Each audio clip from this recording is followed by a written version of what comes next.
Well, if you were here this morning, you'll remember that we were looking at the first chapter of this first letter of Paul to the Thessalonians. And in that first chapter, Paul expresses his confidence that the Thessalonian believers were truly chosen of God, that they weren't false believers, but they were true believers.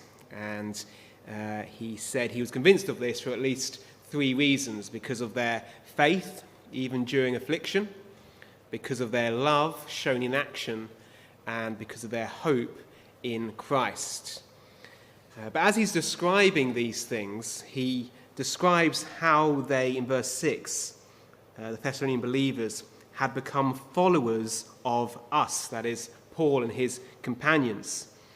And he says, and he commends them, that they had followed Paul's example. And in chapter 2 of 1 Thessalonians, Paul describes what that example was like. Paul tells them, reminds them of how he shared the gospel with them. And so this evening, I'd really just like to look at particularly the first half of this chapter to see what we can learn, if we are a believer this evening, about how we share the gospel with others. What can we learn from Paul, which the Thessalonians had learned and copied?